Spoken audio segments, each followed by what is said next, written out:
Hey there everybody, it's Mark Crowley. I'm back with another How to Draw video. Today we're going to be drawing hands. Drawing hands is very difficult. If anyone tells you that it's easy, they're lying to you.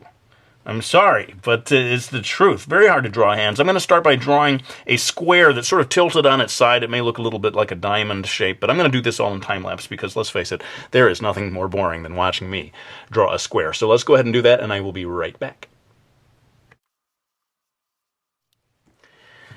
Okay, so here we go. We have this, it's not a perfect square. I think it's maybe a little wider than it is from top to bottom. But in any case, this is going to be the line that forms the palm of the hand, or we're going to build the palm of the hand off of it anyway. I want to begin by drawing a curving line here. This is actually the base of the fingers. If you look at your hand, you may notice that there's sort of like a curving line there where all the fingers begin, and that's what I'm doing with that. Now, one of the trickiest things, you have to, first of all, divide this area into four equal lines.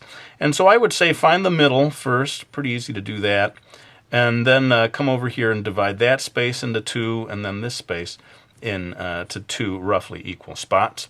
And what we're going to try to do here is draw the middle finger, and to get that width or length accurate, we need to sort of measure the length from here to here and try to reproduce that over here. So, you just sort of do your best eyeballing it or whatever to figure out where that point comes from here to here, equal to there.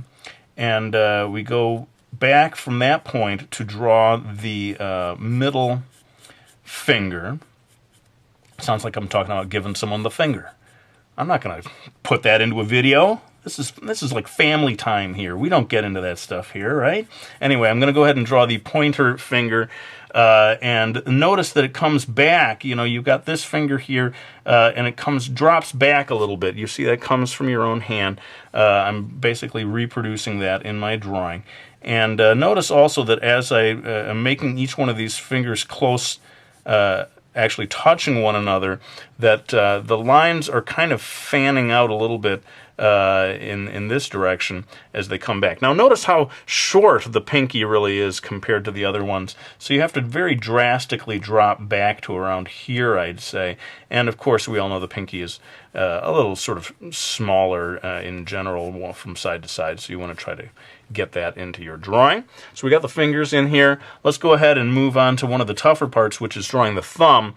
Before we get that, I'm gonna put a sort of a triangular shape here. This is sort of negative space that allows me to figure out where the thumb comes out, and it is going to sort of gently break into three spots. There's a very slight angle here, and then there's a second curving thing going on over here, the sort of joints of the thumb, as we reach the spot here.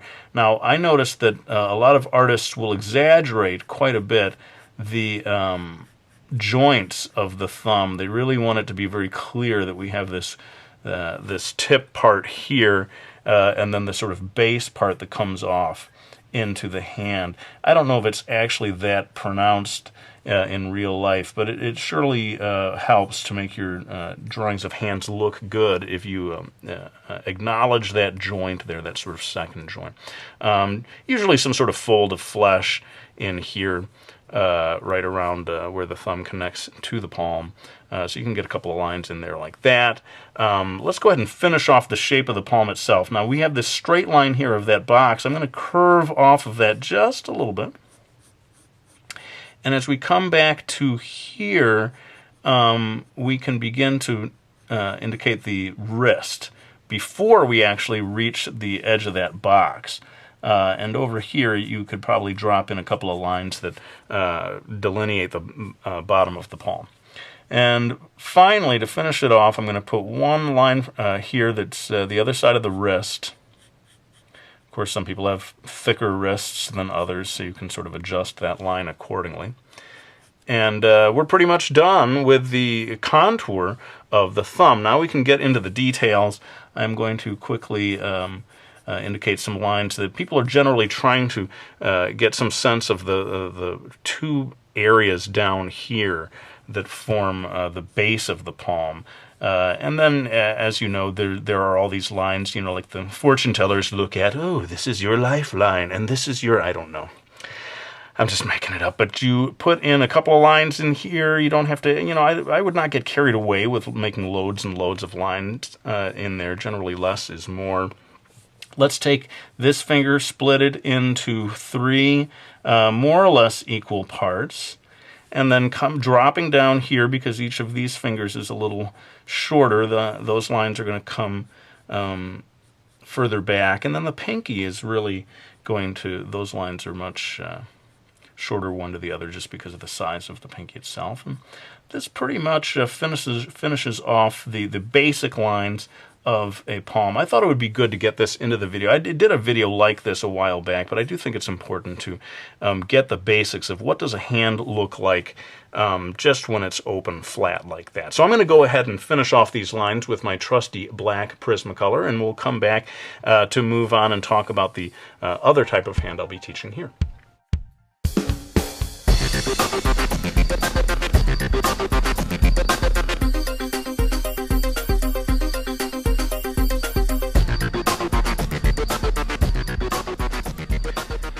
Okay, so there you go, the sort of basic hand that you can look at to sort of learn the lengths of the various fingers and so forth, and get a sense of that before you start trying to draw the hand in more complicated positions. Let's go ahead and move on to this next one. I'm going to draw a hand holding a pen. Sometimes you want to draw a character writing something, and then you suddenly realize how tricky it is to draw that. So let's go ahead and get into that. Again, I'm going to start with a sort of time-lapse box that I'm going to draw there, but then we'll get back to drawing the hand itself.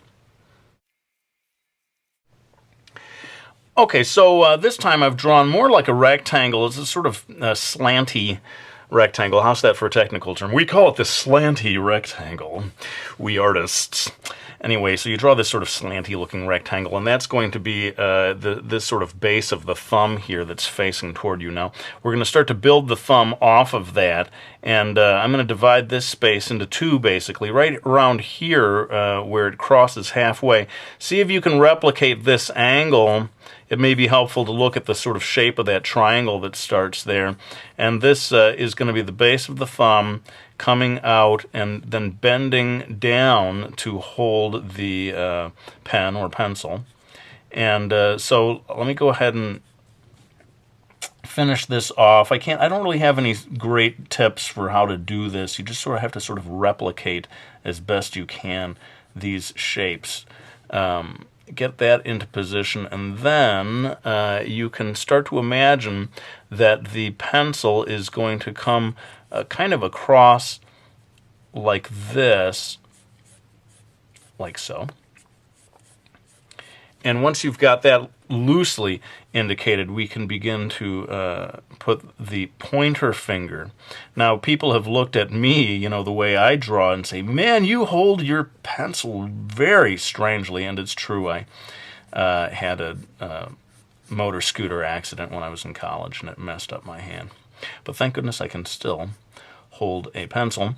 And then watch how this finger line here is roughly parallel to that of the thumb when the hand is in this particular position. And it's going to cut back behind the pencil. Let's just say it's a pen. But I was going to say, whatever you do, don't draw a hand that looks like my hand, because then the fingers are like this, and people will look at your drawing and say, dude, it looks like your guy had a finger accident or something. I don't know. But that's why I based this on a photograph, actually, rather than just looking at my own hand, because I have such a strange way of holding a pencil.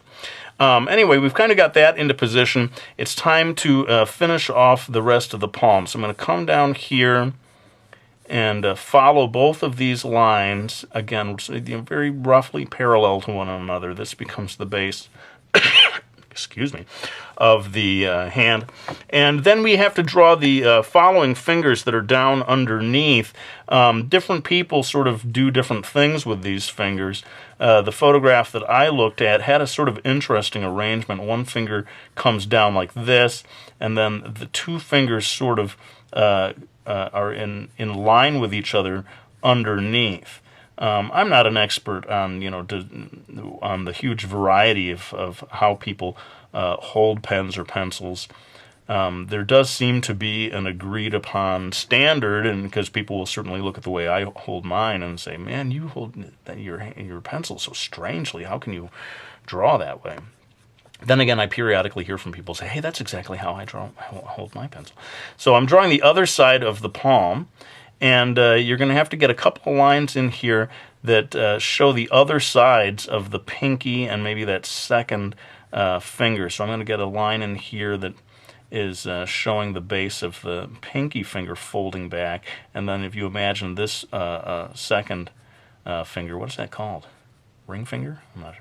I always have to ask my... I'm always relying on my viewers. What are the names of these fingers? Is it finger number 1 and finger number 2? Oh, gosh. You'd think I would know these things by now, but I'm basically finishing off the rest of the hand here, putting in a little bit of a wrinkle. It's the same kind of fold of flesh that occurs right there between the thumb and the pointer finger.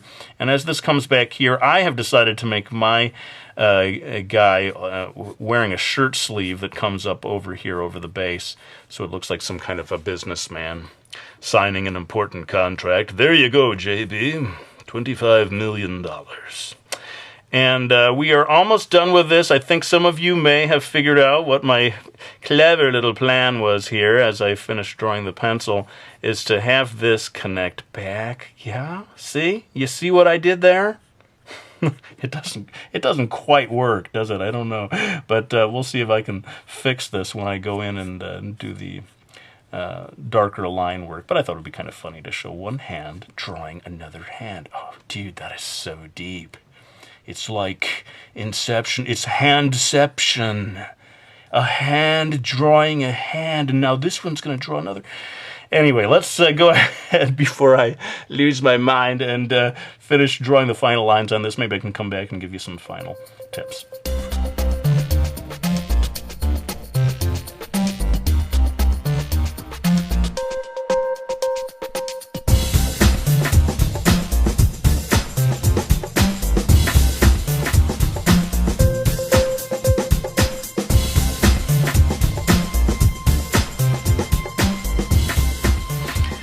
Alright, well, there you have it, my video showing a hand drawing another hand. And before anyone accuses me of ripping off the artist M.C. Escher, I just want you to know, you're right. I am totally ripping off M.C. Escher here. It's pretty sad and pathetic, and I'm sure I will be hearing from the attorneys that represent the estate of M.C. Escher in the days ahead. And if my channel gets pulled down, then you'll know exactly what happened. But in the meantime, let me thank anyone who has got my manga series Miki Falls from HarperCollins, also Brody's Ghost, available now at book fairs across the country. If your school is having a book fair, I greatly appreciate it if you keep an eye out for that. But let's go ahead and lay the pencil down. I want to thank you all for watching this video. I hope you found it useful, and I will be back with another one real soon.